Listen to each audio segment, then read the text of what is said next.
Hi students, ಇಂದಿನ ತರಗತಿಯಲ್ಲಿ ನಾವು 8ನೇ ತರಗತಿಯ ಅಧ್ಯಾಯ 3 ಸಂಖ್ಯೆಗಳ ಕಥೆ ಅದರಲ್ಲಿ ಪುಟ ಸಂಖ್ಯೆ 65ರ ಪ್ರಶ್ನೆಗಳನ್ನು ಬಿಡಿಸುತ್ತಾ ಹೋಗೋಣ. ಕಂಡುಹಿಡಿಯಿರಿ. ಇದು ನಾವು ಬಿಡಿಸುತ್ತಿರುವ ಲೆಕ್ಕಗಳು ಪುಟ ಸಂಖ್ಯೆ 65ರ ಲೆಕ್ಕಗಳು. ಮೊದಲನೆಯ ಪ್ರಶ್ನೆ, ಪೆಸಿಫಿಕ್ ದ್ವೀಪವೊಂದರಲ್ಲಿ ವಾಸಿಸುವ ಸ್ಥಳೀಯ ಜನರ ಗುಂಪು ವಿಭಿನ್ನ ವಸ್ತುಗಳನ್ನು ಎಣಿಸಲು ವಿಭಿನ್ನ ಸಂಖ್ಯೆಯ ಹೆಸರುಗಳನ್ನು ಬಳಸುತ್ತಾರೆ. ಅವರು ಇದನ್ನು ಏಕೆ ಮಾಡುತ್ತಾರೆಂದು ನೀವು ಭಾವಿಸುತ್ತೀರಾ ಅಂತ ಪ್ರಶ್ನೆ ಇದೆ. ಪೆಸಿಫಿಕ್ ದ್ವೀಪವೊಂದರಲ್ಲಿ ಅಲ್ಲಿ ವಾಸಿಸುವ ಸ್ಥಳೀಯ ಜನರು ಏನು ಮಾಡುತ್ತಿದ್ದರು? ಅವರು ವಿಭಿನ್ನ ವಸ್ತುಗಳನ್ನು ಎಣಿಸಲು ಸಂಖ್ಯೆಯ ಹೆಸರುಗಳನ್ನು ಬಳಸುತ್ತಿದ್ದರು. ಅವರು ಇದನ್ನು ಏಕೆ ಮಾಡುತ್ತಿದ್ದರು ಅಂತ ಪ್ರಶ್ನೆ ಇದೆ. ಅದರ ಉತ್ತರ ಅಂದರೆ, ಅಂದಿನ ಕಾಲದಲ್ಲಿ ಎಲ್ಲ ವಸ್ತುಗಳನ್ನು ಸಂಖ್ಯೆಗಳಿಂದ ಸೂಚಿಸುವ ಪದ್ಧತಿ ಇರಲಿಲ್ಲ. ಅಂದಿನ ಕಾಲದಲ್ಲಿ ವಸ್ತುಗಳನ್ನು ಸೂಚಿಸಲು ಸಂಖ್ಯೆಗಳ ಪದ್ಧತಿ ಇರಲಿಲ್ಲ. ಆದ್ದರಿಂದ ಮನುಷ್ಯರನ್ನಾಗಲಿ ಪ್ರಾಣಿಗಳನ್ನಾಗಲಿ ಮುಂತಾದ ಇಂತಹ ವಿಭಿನ್ನ ವಸ್ತುಗಳನ್ನು ಸುಲಭವಾಗಿ ಗುರುತಿಸಲು ವಿಭಿನ್ನ ಸಂಖ್ಯೆಯ ಹೆಸರುಗಳನ್ನು ಬಳಸುತ್ತಿದ್ದರು. ಇದರಿಂದ ಅವರಿಗೆ ಏನಾಗುತ್ತಿತ್ತು? ಲೆಕ್ಕಾಚಾರ ಸುಲಭವಾಗುತ್ತಿತ್ತು. ಎರಡನೆಯ ಪ್ರಶ್ನೆ, ಎರಡರಿಂದ ಎನ್ನಿಸುವ ರೀತಿಯಲ್ಲಿಯೇ ಗುಮಲ್ಗರ್ ಸಂಖ್ಯಾ ವ್ಯವಸ್ಥೆಯ ವಿಸ್ತರಣೆಯನ್ನು 6ರ ನಂತರದ ಅಂಕೆಗಳಿಗೂ ಪರಿಗಣಿಸಿ ಹಿಂದೂ ಅಂಕೆಗಳನ್ನು ಬಳಸಿದೆ. ಈ ಪದ್ಧತಿಯಲ್ಲಿ ಬರುವ ಸಂಖ್ಯೆಗಳಿಗೆ ವಿಭಿನ್ನ ಅಂಕಗಣಿತದ ಕಾರ್ಯಾಚರಣೆಗಳನ್ನು ಪ್ಲಸ್, ಮೈನಸ್, ಇಂಟು, ಡಿವಿಷನ್ ವಿಧಾನ ಕಲ್ಪಿಸಿ ಮೌಲ್ಯಮಾಪನ ಮಾಡಲು ಬಳಸಿ ಅಂತ ಪ್ರಶ್ನೆಯನ್ನು ಕೇಳಿದ್ದಾರೆ. ಇಲ್ಲಿ ನಾವು ಈ ಪ್ರಶ್ನೆಯನ್ನು ಬಿಡಿಸಬೇಕಾದ್ರೆ ಗುಮಲ್ಗರ್ ಪದ್ಧತಿಯನ್ನು ನಾವು ಬಳಸಬೇಕಾಗುತ್ತದೆ. ಅದರಲ್ಲಿ ಪ್ರಶ್ನೆ, ಮೊದಲನೇ ಪ್ರಶ್ನೆ, ಉಕಾಸರ್ ಉಕಾಸರ್ ಉಕಾಸರ್ ಉಕಾಸರ್ ಉರಾಪಾನ್ ಪ್ಲಸ್ ಇದನ್ನು ಇದರ ಜೊತೆ ಕೂಡಿಸಬೇಕು. ಪ್ಲಸ್ ಉಕಾಸರ್ ಉಕಾಸರ್ ಉಕಾಸರ್ ಉರಾಪಾನ್. ಈ ಎರಡನೇದಲ್ಲಿ ಬರುವ 3 ಮತ್ತು 4 ಪ್ರಶ್ನೆಗಳನ್ನು ಬಿಡಿಸಬೇಕಾದ್ರೆ ನಾವು ಮೊದಲನೇದಾಗಿ ಗುಮಲ್ಗರ್ ಪದ್ಧತಿಯನ್ನು ಅರ್ಥ ಮಾಡಿಕೊಳ್ಳಬೇಕಾಗುತ್ತದೆ. ಇದು ಗುಮಲ್ಗರ್ ಪದ್ಧತಿಯನ್ನು ನಿಮ್ಮ ಪುಸ್ತಕದಲ್ಲಿ ಪುಟ ಸಂಖ್ಯೆ 59ರಲ್ಲಿ ಕೊಟ್ಟಿದ್ದಾರೆ. ಗುಮಲ್ಗರ್ ಪದ್ಧತಿ ಏನಿದೆ? ಇದು ಗುಮಲ್ಗರ್ ಪದ್ಧತಿ 1 ಅಂತಂದರೆ ಉರಾಪಾನ್ ಅಂತ ಕರೆಯುತ್ತೇವೆ. 1 ಅಂತಂದರೆ ಉರಾಪಾನ್, 2 ಅಂತಂದರೆ ಉಕಾಸರ್, 3 ಅಂತಂದರೆ ಉಕಾಸರ್ ಪ್ಲಸ್ ಉರಾಪಾನ್ ಅಂತಂದರೆ 3 ಅಂತಂದರೆ 2 + 1, 2 + 1 ಕೂಡಿಸಿದಾಗ ನಮಗೆ 3 ಸಿಗುತ್ತದೆ. ಉಕಾಸರ್ ಪ್ಲಸ್ ಉರಾಪಾನ್ ಅಂತಂದರೆ ಉಕಾಸರ್ ಉರಾಪಾನ್ 2 + 1 ಕೂಡಿಸಿದಾಗ 3 ಸಿಗುತ್ತದೆ. 4 ಅಂತಂದರೆ 2 + 2, 2 + 2 ಕೂಡಿಸಿದಾಗ 4 ಸಿಗುತ್ತದೆ ಅಂತಂದರೆ ಉಕಾಸರ್ ಉಕಾಸರ್ ಕೂಡಿಸಿದಾಗ 4 ಸಿಗುತ್ತದೆ. 5 ಅಂತಂದರೆ ಉಕಾಸರ್ 2 + 2 + 1 5 ಸಿಗುತ್ತದೆ. ಉಕಾಸರ್ ಪ್ಲಸ್ ಉಕಾಸರ್ ಉರಾಪಾನ್ ಇಲ್ಲಿದೆ ನೋಡ್ರಿ. ಉಕಾಸರ್ ಉರಾಪಾನ್ 2 + 2 + 1 5 ಸಿಗುತ್ತದೆ. 6 ಅಂತಂದರೆ ಉಕಾಸರ್ ಅಂತಂದರೆ 2 + 2 + 2 ಕೂಡಿಸಿದಾಗ 6 ಸಿಗುತ್ತದೆ. ಉಕಾಸರ್ ಇದು ಗುಮಲ್ಗರ್ ಪದ್ಧತಿಯಾಗಿದೆ. ಇದನ್ನೇ ಉಪಯೋಗಿಸಿಕೊಂಡು ನಾವು ಪ್ರಶ್ನೆಗಳನ್ನು ಬಿಡಿಸುವುದಿದೆ. ಎಲ್ಲಿ ಉರಾಪಾನ್ ಬರುತ್ತದೆ ಅಲ್ಲಿ ನಾವು 1 ಹಾಕಬೇಕು. ಎಲ್ಲಿ ಉಕಾಸರ್ ಬರುತ್ತದೆ ಅಲ್ಲಿ ನಾವು 2 ಹಾಕುತ್ತಾ ಲೆಕ್ಕವನ್ನು ಬಿಡಿಸಬೇಕಾಗಿದೆ. ಅದರಲ್ಲಿ ಮೊದಲನೆಯ ಪ್ರಶ್ನೆ, ಉಕಾಸರ್ ಉರಾಪಾನ್. ಉಕಾಸರ್ ಎಂಬುದು 4 ಸಲ ಇದೆ, ಉರಾಪಾನ್ ಎನ್ನುವುದು 1 ಸಲ ಇದೆ. ಇದನ್ನು ನಾವು ಇದರ ಜೊತೆ ಕೂಡಿಸಬೇಕು. ಪ್ಲಸ್ ಉಕಾಸರ್ ಉರಾಪಾನ್ ಅಂತಂದರೆ ಉಕಾಸರ್ ಇದ್ದಲ್ಲಿ ನಾವು 2 ಹಾಕುತ್ತಾ ಹೋಗಬೇಕು, ಉರಾಪಾನ್ ಇದ್ದಲ್ಲಿ ನಾವು 1 ಹಾಕುತ್ತಾ ಹೋಗಬೇಕು. ಉಕಾಸರ್ ಎಷ್ಟು ಸಲ ಇದೆ? 4 ಸಲ ಇದೆ. ಅದಕ್ಕೆ 4 ಸಲ ನಾನು 2 ಬರೆದಿದ್ದೇನೆ. ಯಾಕಂತಂದರೆ ಉಕಾಸರ್ನ ಬೆಲೆ 2, ಉರಾಪಾನ್ನ ಬೆಲೆ 1. ಇಲ್ಲಿ ಉಕಾಸರ್ ಇದೆ 2, ಮತ್ತು ಉಕಾಸರ್ ಇದೆ +2, ಮತ್ತು ಉಕಾಸರ್ ಇದೆ +2, ಮತ್ತು ಉಕಾಸರ್ ಇದೆ +2, ಮತ್ತು ಉರಾಪಾನ್ ಇದೆ ಇಲ್ಲಿ ನಾವು +1, ಮತ್ತು ಪ್ರಶ್ನೆಯಲ್ಲಿ ಪ್ಲಸ್ ಇದೆ, ಅದೇ ಪ್ಲಸ್ಸನ್ನು ಇಲ್ಲಿ ಹಾಕಿದ್ದೇನೆ. ಉಕಾಸರ್ ಇದೆ +2, ಮತ್ತು ಉಕಾಸರ್ ಇದೆ +2, ಮತ್ತು ಉಕಾಸರ್ ಇದೆ +2. ಉರಾಪಾನ್ನ ಬೆಲೆ +1. 2 + 2 4, 4 + 2 6, 6 + 2 8, 8 + 1 9.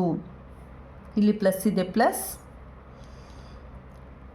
2 + 2 4, 4 + 2 6, 6 + 1 7. 7 + 9 ಕೂಡಿಸಿದಾಗ 16. 7 + 9 16. ಎರಡನೆಯ ಪ್ರಶ್ನೆ, ಉಕಾಸರ್ ಉಕಾಸರ್ ಉಕಾಸರ್ ಉಕಾಸರ್ ಉರಾಪಾನ್ ಮೈನಸ್ ಉಕಾಸರ್ ಉಕಾಸರ್ ಉಕಾಸರ್. ಈ ಪ್ರಶ್ನೆ ಇದೆ. ಎರಡನೆಯ ಪ್ರಶ್ನೆ, ಉಕಾಸರ್ ಇದ್ದಲ್ಲಿ 2 ಹಾಕಬೇಕು, ಉರಾಪಾನ್ ಇದ್ದಲ್ಲಿ 1 ಹಾಕಬೇಕು. ಉಕಾಸರ್ ಇದೆ 2, ಮತ್ತು ಉಕಾಸರ್ ಇದೆ +2, ಮತ್ತು ಉಕಾಸರ್ ಇದೆ +2, ಮತ್ತು ಉಕಾಸರ್ ಇದೆ +2, ಉರಾಪಾನ್ ಇದೆ +1 ಅಂತಂದರೆ ಉಕಾಸರ್ 4 ಸಲ ಇದೆ, ಅದಕ್ಕೆ 4 ಸಲ 2 ಬರೆದಿದ್ದೇನೆ. ಉರಾಪಾನ್ ಎನ್ನುವುದು ಕೇವಲ ಒಂದೇ ಸಲ ಇದೆ, ಅದಕ್ಕಾಗಿ ನಾನು +1 ಬರೆದಿದ್ದೇನೆ. ಪ್ರಶ್ನೆಯಲ್ಲಿ ಮತ್ತೆ ಮೈನಸ್ ಅನ್ನು ಬರಿಬೇಕು. ಮತ್ತು ಉಕಾಸರ್ ಎನ್ನುವುದು 3 ಸಲ ಇದೆ, ಆದ್ದರಿಂದ ಉಕಾಸನ್ನ ಬೆಲೆ 2 ಆಗಿದೆ. 2 ನಾವು ಇಲ್ಲಿ 3 ಸಲ ಬರಿಬೇಕು. 2 + 2 + 2, 2 + 2 4, 4 + 2 6, 6 + 2 8, 8 + 1 9. ಆದರೆ ಈ ಒಂದು ಇಲ್ಲಿ ಸಂಖ್ಯೆಯನ್ನು ಬಿಟ್ಟಿದ್ದೇವೆ, ಅದಕ್ಕಾಗಿ +2 ಹಾಕಬೇಕು. ಏಕೆಂತಂದರೆ ಉಕಾಸರ್ ಎಂಬುದು 4 ಸಲ ಇದೆ.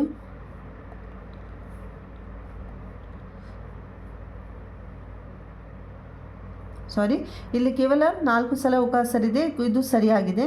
4 ಸಲ 2 ಬರಿಬೇಕು. 1 ಸಲ ಉರಾಪಾನ್ ಇದೆ, ಅದಕ್ಕೆ +1 ಮೈನಸ್ ಉಕಾಸರ್ ಎಂಬುದು 3 ಸಲ ಇದೆ, ಅದಕ್ಕೆ +2.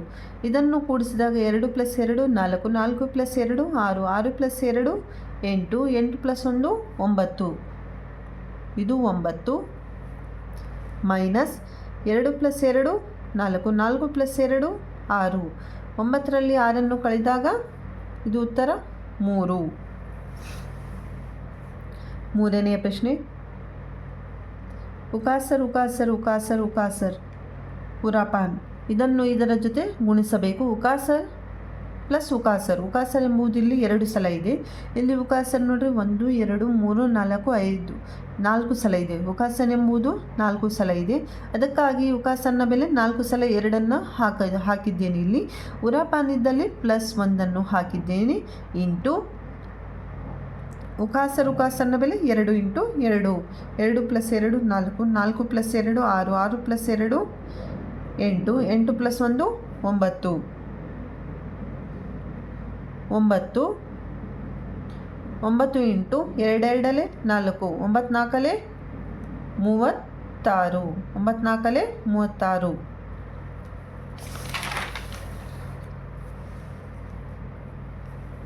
ನಾಲ್ಕನೆಯ ಪ್ರಶ್ನೆ, ಉಕಾಸರ್ ಉಕಾಸರ್ ಉಕಾಸರ್ ಉಕಾಸರ್ ಇದನ್ನು ಮತ್ತೆ ಉಕಾಸರ್ ಉಕಾಸರ್ ಉಕಾಸರ್ ಉಕಾಸರ್. ಉಕಾಸರ್ ಎಂಬುದು 8 ಸಲ ಇದೆ, ಅದಕ್ಕಾಗಿ ಉಕಾಸರ್ ಎನ್ನುವುದರಲ್ಲಿ ನಾವು 8 ಸಲ +2 ಹಾಕುತ್ತಾ ಹೋಗಬೇಕು. ಯಾಕಂತಂದರೆ ಉಕಾಸರ್ ಎಂಬುದನ್ನು 8 ಸಲ ಕೊಟ್ಟಿದ್ದಾರೆ, ಅದಕ್ಕಾಗಿ ನಾವು 2 8 ಸಲ ಹಾಕಬೇಕು. ಇದನ್ನು ಇದರಿಂದ ಭಾಗಿಸಬೇಕು.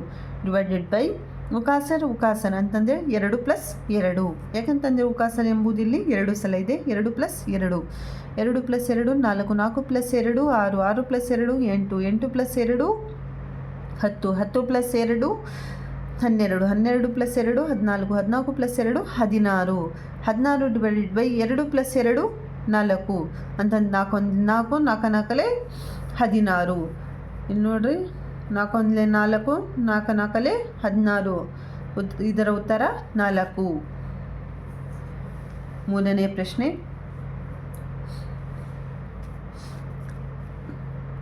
ರೋಮನ್ ಸಂಖ್ಯೆ ಪದ್ಧತಿಗೆ ಹೋಲಿಸಿದಾಗ ಹಿಂದೂ ಸಂಖ್ಯೆ ಪದ್ಧತಿಯನ್ನು ಪರಿಣಾಮಕಾರಿಯಾಗಿಸುವ ಲಕ್ಷಣವನ್ನು ಗುರುತಿಸಿ ಅಂತ ಪ್ರಶ್ನೆಯನ್ನು ಕೊಟ್ಟಿದ್ದಾರೆ.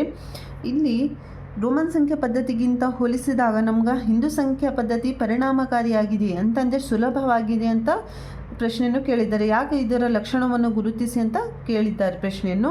ಇದಕ್ಕೆ ಉತ್ತರ ಅಂತಂದರೆ ಹಿಂದೂ ಸಂಖ್ಯಾ ಪದ್ಧತಿಯಲ್ಲಿ 0 ಬಳಸಲಾಗುತ್ತದೆ. ನಮಗೆಲ್ಲ ಗೊತ್ತಾಗಿದೆ, ಹಿಂದೂ ಸಂಖ್ಯೆ ಪದ್ಧತಿಯಲ್ಲಿ ನಾವು 0ಯನ್ನು ಬಳಸುತ್ತೇವೆ. ಆದರೆ ರೋಮನ್ ಸಂಖ್ಯೆ ಪದ್ಧತಿಯಲ್ಲಿ ಇದು 0 ಇರುವುದಿಲ್ಲ, ಆದ್ದರಿಂದ ಅವರ ಎಣಿಕೆಯು ಕಷ್ಟವಾಗುತ್ತಿತ್ತು. ಎರಡನೆಯ ಪಾಯಿಂಟ್, ಕೇವಲ 10 ಅಂಕಿಗಳ ಅಂತಂದರೆ 0 ಇಂದ 9 10 ಅಂಕಿಗಳ ಸಹಾಯದಿಂದ ನಾವು ಯಾವುದೇ ದೊಡ್ಡ ಸಂಖ್ಯೆಗಳನ್ನು ಬರೆಯಬಹುದು. ನೀವು ನೋಡ್ಬೋದು 0 ಇಂದ 9 ಸಂಖ್ಯೆಗಳನ್ನು ಉಪಯೋಗಿಸಿ ಕೇವಲ 10 ಸಂಖ್ಯೆಗಳಿವೆ. ಇದನ್ನು ಉಪಯೋಗಿಸಿ ನಾವು ಎಂತಹ ಆಗಲಿ ಅದು ದೊಡ್ಡ ಸಂಖ್ಯೆಯನ್ನು ನಾವು ರಚನೆ ಮಾಡಬಹುದು. ಮೂರನೆಯ ಪಾಯಿಂಟ್, ಲೆಕ್ಕಾಚಾರ ಮಾಡುವುದು ರೋಮನ್ ಸಂಖ್ಯೆ ಪದ್ಧತಿಗಿಂತ ನಮ್ಮ ಹಿಂದೂ ಸಂಖ್ಯೆ ಪದ್ಧತಿ ಸುಲಭಕರವಾಗಿದೆ. 4ನೇ ಪ್ರಶ್ನೆ, ಈ ಭಾಗದಲ್ಲಿ ಚರ್ಚಿಸಿದ ಆಲೋಚನೆ ಬಳಸಿ ಮೊದಲು ಮಾಡಿರುವ ಸಂಖ್ಯಾ ಪದ್ಧತಿಯನ್ನು ಪರಿಷ್ಕರಿಸಲು ಪ್ರಯತ್ನಿಸಿ ಅಂತ ಕೇಳಿದ್ದಾರೆ. ಸಂಖ್ಯಾ ಪದ್ಧತಿಯನ್ನು ಪರಿಷ್ಕರಣೆಯಲ್ಲಿ ನಾನು ಮಾಡಿದ್ದೇನೆ. 1ಕ್ಕೆ ನಾನು ಹೆಕ್ಸಾಗಾನ್ ಅಂತಂದರೆ ಷಡ್ಭುಜವನ್ನು ರಚನೆ ಮಾಡಿದ್ದೇನೆ. 2ಕ್ಕೆ ಚೌಕ. 3 ಅಂತಂದರೆ 2+1 2+1 ಕೂಡಿಸಿದಾಗ 3 ಸಿಗುತ್ತದೆ. ಆದ್ದರಿಂದ ಒಂದು ಷಡ್ಭುಜ ಮತ್ತು ಒಂದು ಚೌಕ 2+1 ಕೂಡಿಸಿದರೆ 3 ಸಿಗುತ್ತದೆ. 4 ಅಂತಂದರೆ 2+2 ಚೌಕ ಕೂಡಿಸಿದರೆ 4 ಸಿಗುತ್ತದೆ. 5ನೇಯದು ಇಲ್ಲಿ ನೋಡ್ರಿ, 2+2+1 5 ಆಗುತ್ತದೆ. ಅದಕ್ಕೆ 2 ಚೌಕಗಳು, ಒಂದು ಷಡ್ಭುಜ. 6ನೇಯದು, ಇದಕ್ಕೆ 5+1 ಕೂಡಿಸಿದಾಗ ಇವೇ 2 ಚೌಕಗಳು ಮತ್ತು ಒಂದು ಷಡ್ಭುಜ, ಇನ್ನೊಂದು ಷಡ್ಭುಜವನ್ನು ಕೂಡಿಸಿದಾಗ 6 ಸಿಗುತ್ತದೆ. ಇಲ್ಲಿವರೆಗೆ ನಾವು ಪುಟ ಸಂಖ್ಯೆ 65ರ ಪ್ರಶ್ನೆಗಳನ್ನು ಬಿಡಿಸಿದ್ದೇವೆ. ಮುಂದಿನ ತರಗತಿಯಲ್ಲಿ ಮುಂದಿನ ಪ್ರಶ್ನೆಗಳನ್ನು ಬಿಡಿಸುತ್ತಾ ಹೋಗೋಣ. ನಿಮಗೆ ವಿಡಿಯೋ ಇಷ್ಟ ಆಗಿದ್ದರೆ ಲೈಕ್ ಮಾಡಿ ಮತ್ತು ಚಾನಲನ್ನು ಸಬ್ಸ್ಕ್ರೈಬ್ ಮಾಡಿ ಮತ್ತು ನಿಮ್ಮ ಫ್ರೆಂಡ್ಸ್ ಜೊತೆ ಶೇರ್ ಮಾಡಿ.